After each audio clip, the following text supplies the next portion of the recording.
I am Ferdinand Marcos, and I am the President of the Republic of the Philippines.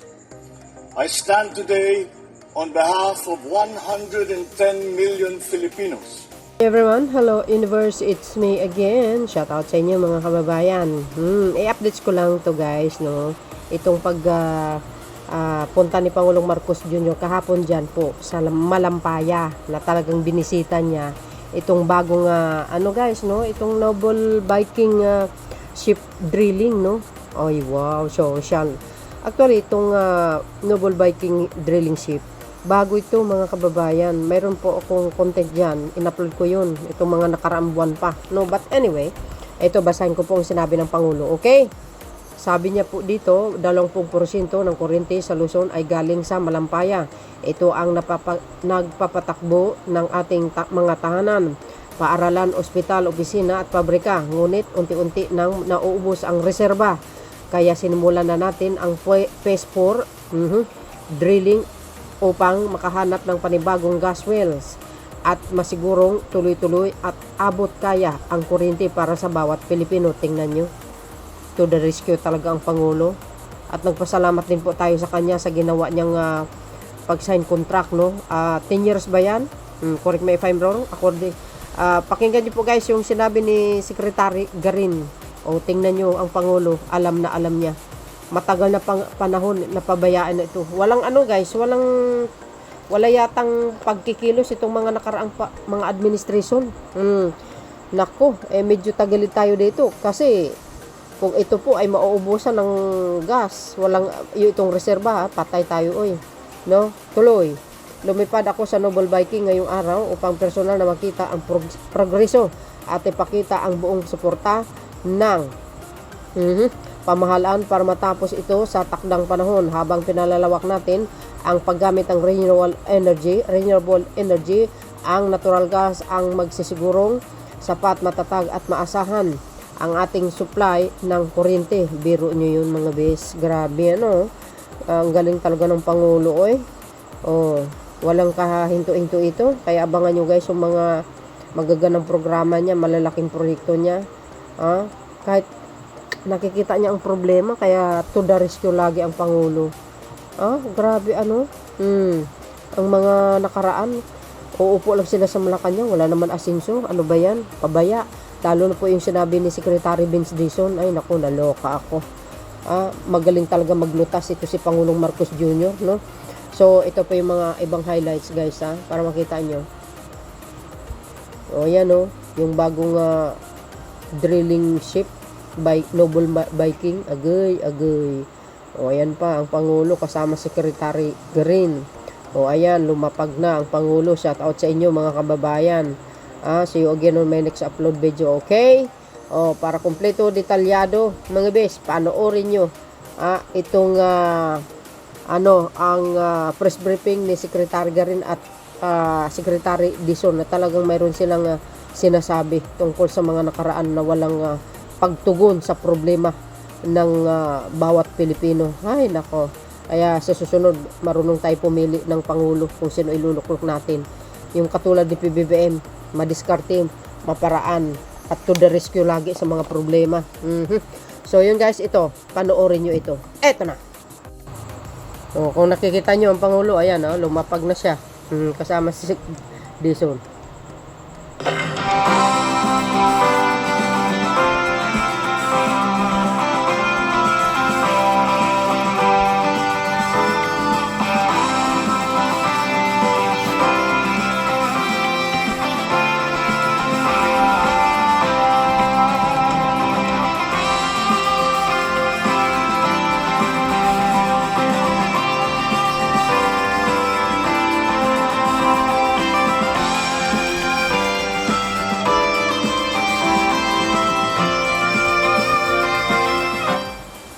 You see, tingnan nyo kung gaano siya ka hands-on na umikot. Walang kapaguran dito si Pangulong Marcos Jr. Yan, araw-araw sabi na Jose Castro, laging busy ang Pangulo. Ayan siya kasama si Secretary Garin. Ganda ng view guys ayan. Sabi ko sa inyo I hope and I wish magdasal po tayo sa Panginoon na sana marami pang makuha na mga gas. Kasi the way na magdidrill sila sa ilalim, guys, tayo po ipagpapalain ng Diyos na marami na makukuha para sa pangangailangan ng mamayang Pilipino. Kailangan po natin yan.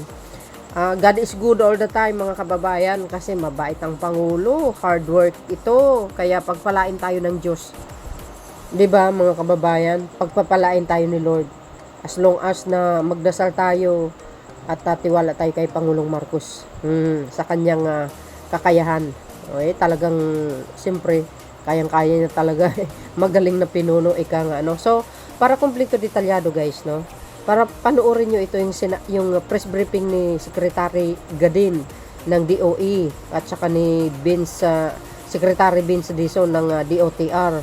No, although mayroon na akong live na in-upload ko yan, pero kailangan ko i-content kasi nga sabi ko i-upload ko sa ibang account. So yun guys, ito panoorin nyo. So ito pong balik lang ako dun sa exploration natin. So nagdi-drill sila today, no? Dumating sila a few weeks ago lang. Etong Viking na nagdi-drill. Magdi-drill yan mga 1 kilometro ng lalim.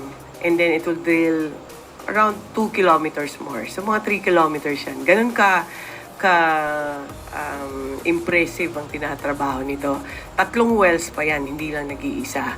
So, anong expectations natin? Within the year, we will know kung meron nga or wala, kung ano yung pressure dyan sa wells natin, especially the two, Camago and Malampaya East. Ang isa, we're hoping, and I think we are quite optimistic about it, etong bagong Pag-asa na additional na source natin. What is the importance ng mga wells na to or yung ginagawa ng Malampaya? Kasi this provides energy also to the country, and it's indigenous. Kahit maggera man kung saan-saan na part ng mundo, safe tayo, maprotektasyon na natin kasi atin yon. And the prices will maintain, we can maintain, and the supply we can maintain. Mapipredict natin, hindi yung dependent tayo na nag-i-import palagi tayo. Kasi like yung gasolina natin ngayon, ini-import natin from Middle Eastern countries, nagkagulo doon, bakit pababa na naman siya? But if we have our own source, which is basically actually electricity, no? This will make sure that our prices are steady. And then ang second is once we know na meron nga, siguro mga kailangan lang nila mga 6 o 1 taon para i-connect na yan sa Malampaya natin. And then by next year, late next year, we will have electricity from the new wells already. Do you have the slide already? Or wala pa? Or i-explain ko lang. So, ang isa ko lang na i-emphasize, ang Malampaya was awarded in 2001. If we have the slide, just show it. 2001 yan. Nag-operate siya, 1989. 89 na award. Nag-operate siya 2001. More than 10 years ang development yan. 10 years siya na para i-construct lahat, i-study and everything. And then, hanggang ngayon, nag-ooperate pa rin yan. Supplying so much of our electricity. Pag nakikita nyo sana yan yung kung ilan ang mga contracts ang ginawa ng mga previous administration. Si President Marcos, 30 contracts. Ang sunod niyan, pakonti ng pakonti. Ayan. Makita nyo ba? 30 contracts during, 158 contracts during Marcos Sr. Then, during Aquino, kumukonti siya, 34 contracts. Ramos, 38 contracts. During Estrada time, 18. Arroyo, 22. Aquino, 16. Duterte, 6. Talagang bumabagsak siya.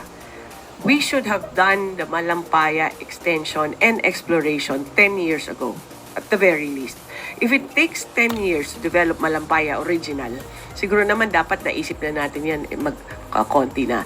And that is why this is, why, not just because I'm here standing in front of you, no, as a secretary, pero I think this is commendable in a sense na nagawa ngayon ang extension, and it will extend Malampaya for another 10 years. Wow. Kung hindi ito ginawa ngayon, mauubusan tayo ng gas. So, with this administration, we have 3 contracts already given out, and we have 8 more pending. Dalawa dyan, the first hydrogen contracts, first in the world. Dalawang contracts for BARM, first time also. So, 8 yung total niyan. And that's what the government needs to do eh. At na-recognize ng presidente natin na if we want energy security, if we want security in where we get our power, then we need more drilling. So hopefully Malampaya will be successful.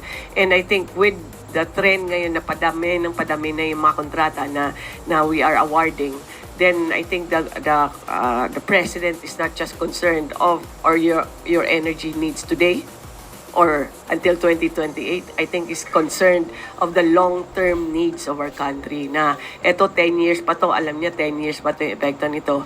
Pero he wants this to secure the future of the next generation. So that's why he went there, and I think he deserves such talagang tama yung ginawa na in-extend kaagad ang Malampaya contract because now we are secure for the next 10 years, up to 2037. Okay? Questions? Mr. Nadalo, Newswatch Plus.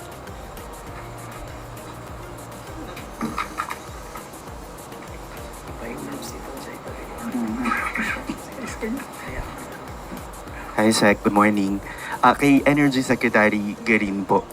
Sec, apart from Malampaya, ano pa po yung mga energy sources na tinitignan? Because during an interview with Secretary Manalo early this year, sabi niya po open pa rin ang Pilipinas for a joint oil and gas exploration with other countries, including China. So ang position po ba ng DOE ay tuloy-tuloy pa rin itong mga joint oil and gas talks po with other countries and even with China? It's not about who is exploring, where we are exploring na. Mahirap ka mag-explore, mag-invest ka ng $100 billion o $1 billion kung medyo disputed ang area, no? So, on the safe side, let's say, we have many possible investors. Ito yung mga bagong contracts. For example, we have a company from Australia, from Israel, from the US, ano pong mga countries natin? UAE. So different companies, different countries, no? For example, sabihin ko lang na ang investment nito, total nito yung bago, mga $43 billion ba to? US dollars ang potential ng mga bagong so malaking investment to sa mga foreigners, but they're very interested in the Philippines. I think nakita nila yung magandang investment opportunity, not just the opportunity, pero yung climate natin na it's time for them to come in. So nakita nila na we have the right policies and leadership para mag-invest ng $43 billion. So kaya marami po, hindi lang po Chinese ang interested, kundi marami pong ibang countries. So just a follow-up, ma'am. So is it right to say na hindi po natin ipa-prioritize yung mga areas na disputed at the moment? Because sabi mo parang sayang din ng time and effort kung disputed pa yung area. Because Justice Carpio said na yung Reed Bank hindi natin na-explore dahil po sa kulang yung political will. Ano pong stand ng DOE? We have offered those areas, but there are no takers. So I don't think the investors would risk it also. Meron nga tayong existing din na contract na nandun na on that line, but it hasn't been explored yet because there are still uncertainties na. Next, Alvin Baltasar, Radyo Pilipinas.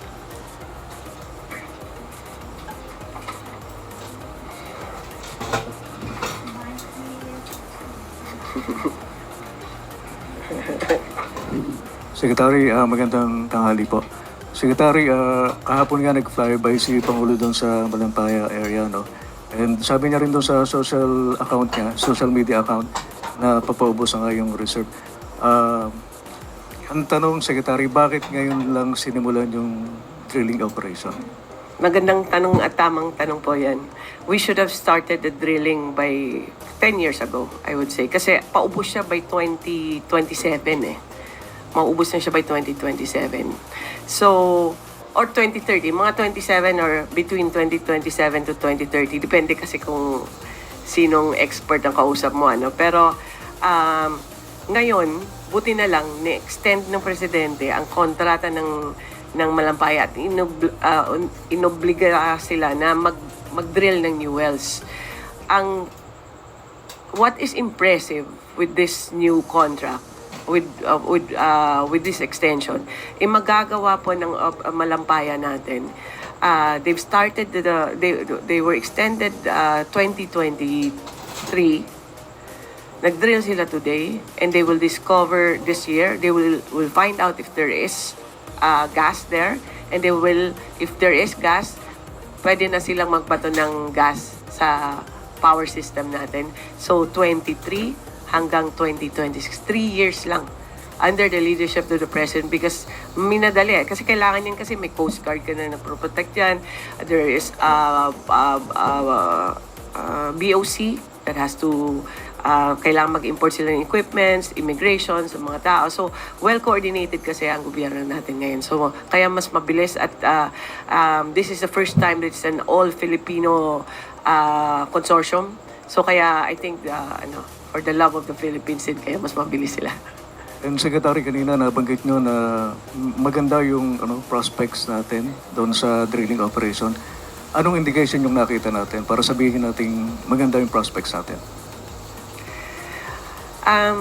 Based on the studies done, ang geology ng area, di ko lang ma-technical yan kasi hindi ko rin siya ma-technical. Pero according to the survey, the studies na ginawa ng ating operator ng Malampaya, there is a good possibility. Tsaka parang meron silang observations na because they are drilling already. Meron silang observations that they are every day they are more positive about the prospects. So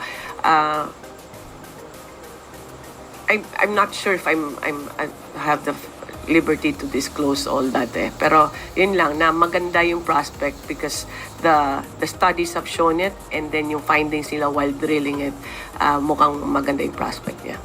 Salamat po, Sec. On the two wells, on the the two wells, Camago and yung isa kasi perspective, but I think we will find out this year also. Salamat po, Sec. Next, Clay Pardilla, PTV.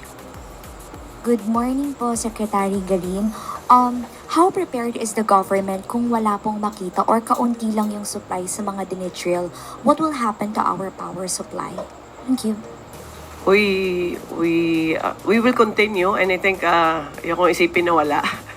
But our plan is to have a good energy mix. It's not just purely gas. There is also, if we want more gas, then we can also import. That doesn't make us energy secure, pero at least that will ensure that we have kasi meron na tayong mga dalawang regas in this term of the President.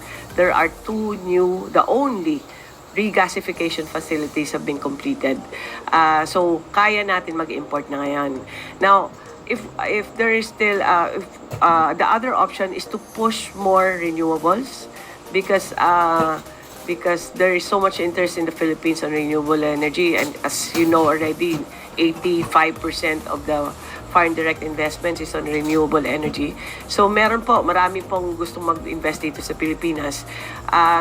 But on the other side, we still have coal, gas, renewable, and all the other technologies. Pero meron pa rin tayong options. But we will know, no? We need to recalibrate our targets if we find out this year that medyo konti siya.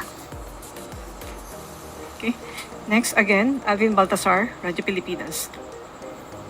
Kay Secretary Dixon sana. Sec, magandang tanghali po. Kahapon nagpunta rin si Pangulo doon sa Katiklan Airport. And we heard na matagal na palang request na ayusin yung airport, Sec. And my question is, Tagal na talaga. tagal na. Anong deciding point ng government para finally maayos na ito and kayang ayusin ng 2 years? Alam mo, tingin ko ito yung commonality nitong dalawang binisita ni Pangulo kahapon, no? Itong Malampaya at itong Katiklan. No? At marami ding iba pang mga proyektong ganito, no? Na sad to say, no? Nakakalungkot na hindi na-delay dahil nga hindi na-actionan, no? Nitong mga nakaraan na administrasyon for whatever reason, no, hindi natuloy. Pero ang sabi nga ng Pangulo sa amin ni Secretary Garin nung magkasama kami kahapon, kailangan talaga itong mga matagal nang nabinbin na proyekto na napakalaki ng benepisyo sa ating mga kababayan, kailangan matuloy na finally. Isipin nyo na lang yung Malampaya, sabi ni Sec Sharon kanina, 10 years pala dapat nakapag-drill na tayo, no? Kung na-extend lang yung kontrata. Unfortunately, hindi nangyari yun. Itong Katiklan na kwento ni Mr. Ramon Ang kahapon, na nagsimula ang San Miguel dyan, 2009 pa. Maraming challenges, pero sabi niya, sayang ang panahon. Sabi niya, no? At maraming mga nagawa sana, no, dati. Pero ang importante, hindi na siguro dapat tayong bumalik pa, no? Ang importante ngayon is nagdesisyon ng Pangulo, sinabi ng Pangulo, tapusin na yan para sa kapakanan ng ating mga kababayan sa electricity at ngayon dito sa Boracay, Katiklan. So I think it's the President's decisiveness, his boldness, and his quick action to finally put things into motion. And ang Katiklan ay matatapos na sa 2027, ang bagong terminal. Ang tagal na. Alam naman natin lahat kung gaano kaliit ang terminal sa Katiklan, no? Hirap na hirap ang ating mga kababayan, hirap na hirap ang mga turista. Sayang, no? Napaka gandang destinasyon ng Boracay. Pero at least ngayon, sigurado na tayo na 2027 may world-class terminal ng Boracay. At by hopefully this year, magagaman natin na mayroon tayong dagdag na gas sa Malampaya. Sec, if you may, ano ba yung mga naging challenges for the past 10 years dun sa Katiklan? Madami. Right of way is number one. Maraming mga pagbabago. Dahil siguro sa pagbabago ng administrasyon, ayoko nang pumunta sa mga detalye. Siguro naman, naagagan nyo pa naman yung mga nangyari noon. Nakikwento dyan yung sinimulan na ng San Miguel, ang isang terminal building. Pero dahil ata nagkaroon ng pagbabago sa leadership, hindi natuloy yun. Kaya may makikita kayo, di ba? Pagpunta nyo ng Boracay, may mga poste doon na nangangalawang na, di ba? So, sayang lang. Pero ang maganda ngayon is, sabi ng Pangulo, tuloy na natin yan ngayon. At ang commitment ng San Miguel at ng Megawide is by 2027 tapos na. So, finally, matatapos din. Next, Chloe Hufana, Business World. Secretary, pardon me po for steering away from the Katiklan topic, but I would like to ask po what happened during the CAB and Australia meeting po nung July 11 regarding sa plan natin to increase yung seats for Australia flights. I am not at liberty to say that, to inform the public about that yet, because there's still ongoing talks with there's still ongoing air talks. So, we will make the proper announcements very soon, in the same way that we made the announcements when other air talks were concluded. Pero, kasi makukompromiso din yung posisyon natin kapag tayo nagsalita. Kailan po yung target natin, sir? Hopefully soon, in the next couple of weeks, matatapos na. I'd like to follow up on a question about the dispute of investments in disputed areas. Is it safe to say that, the tensions with China have cost us potential investments in energy? Definitely. Because no investor will risk millions or billions of pesos when they are not sure kung secure sila. Even Malampaya, which is way within the 9-dash line, binabantayan rin yan po ng ating mga Coast Guard, lahat even the Department of National Defense is well informed of their activities, just to make sure that they are safe, not just from our neighbors, but also any other elements, no? So, kailangan talaga kasi major activity and major investment yan. So, in that sense, kung nandun ka sa disputed area or near it, the legitimate investors will shy away from that. Rough estimate tayo kung how much yung potential na nawala sa atin. I cannot say that now. We can give it to you and get back to you. Pero alam ko lang meron kaming isang project na service contract 72 na parang nandun siya. So they're still figuring out. It has good potential, pero hindi pa sila makadecide kung paano nila umpisahan, no? Sa West Philippine Sea po yung Apo, nasa 9-dash line. So yun mga kababayan, napanood nyo po si Secretary ng DOE, si Madam Garin. Tingnan nyo naman guys sa kanyang sinabi. Siya na mismo nagsabi na salamat sa Pangulong Marcos Jr. dahil ginawa niya ng paraan. Dahil dito sa renewal contract, 10 years ba yan? Correct me if I'm wrong. Ganyan sa kamalasakit. Parang sa tingin ko, medyo napabayaan ng mga nakaraang panahon, mga bes. Walang asikaso. Kaya kawawa talaga ang mga Pilipinas kawawa talaga ang Pilipinas, ang mamayang Pilipino, pag pulpul na Pangulo ang iuupo nyo sa Malacanang. Ayan, ganun din si Secretary Dizon. Tingnan nyo, ang Katiklan Airport, pang world class po yan. Tingnan nyo yung sinabi niya. Ilang presidente nagdaan? Wala. Kasi, hindi inaatupag. Hindi iniisip ang kapakanan ng mamayang Pilipino. Alam po natin ang Boracay talagang tourist destination yan. Dapat binigyan ng pansin ng mga nakaraang past administration. Ngayon, saan sila nakatutok, nakafocus? Wale, doon sa IGK. Yung iba naman, wala. Umupo lang sila sa palasyo na walang asenso ang Pilipinas. 'Di ba, mga kababayan? Sayang ang mga panahon.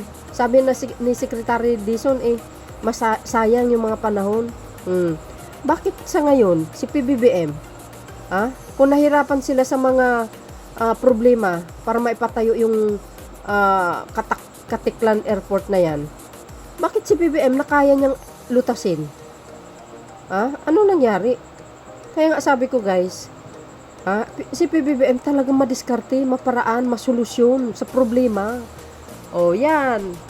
Kaya nga sabi ko, sayang lang talagang skills niya pag bumaba na siya sa 2028.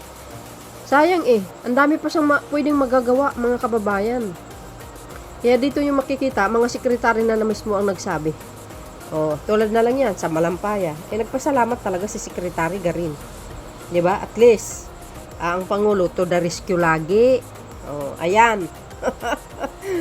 So yun guys, ang Pangulo laging umiikot yan. Abangan niyo po ang kanyang mga pag-iikot. Very hardworking talaga yan yung Pangulo na yan, sa totoo lang. At mahirap ang maging Pangulo, mga bes, lahat na lang nakasuldo sa balikat mo talaga.